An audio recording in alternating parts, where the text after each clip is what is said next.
निमित्ताने सगळ्या आपल्या लिटिल स्टेपच्या वतीनं त्यांचा या ठिकाणी खाऊ वाटप करून एक छोटासा आपण वाढदिवसाचा छोटा कार्यक्रम ठेवला. याबद्दल त्या तिघांनाही आपल्या सर्वांच्या वतीनं जन्मदिवसाच्या हार्दिक हार्दिक शुभेच्छा. आणि या ठिकाणी गेल्या 2 वर्षापूर्वी माझी मुलगी त्या शाळेमध्ये होती, परंतु मला एकच विनंती करायची, मॅडम काय होतंय या ठिकाणी सगळं जोपर्यंत इथं होती तोपर्यंत तिला सगळं येत होतं किंवा ती हुशार होती.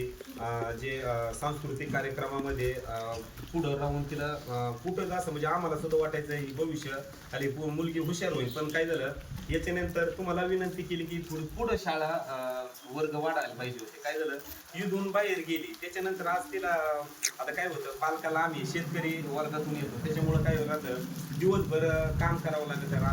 त्यानंतर आल्याच्या नंतर माणसाला काय होतं, दमून आल्याच्या नंतर ते एवढं मुलांकडे लक्ष द्यायचं ही होत नाही. आणि ज्या जिल्हा परिषद शाळा असते ना, आता ती काही पुढं शाळा वाईट येत असा विषय नाही, परंतु जेवढं पाहिजे असं काही लक्ष तिथं दिलं जात नाही असं तरी माझा समज झाला. त्याच्यामुळे ना तिथं आज तिला जेवढी पाहिजे होती तिची तेवढी प्रगती झाली नाही. त्याच्यामुळं या माध्यमातून आता इथं आल्याच्याबद्दल आता येतं काय पुढं भाषण नाही, पण तुम्हाला एक विनंती करतो की तुम्ही 5वी पर्यंत तरी तुम्ही वर्ग वाढवले पाहिजे, जेणे काय होईल एक बेस पक्का होईल.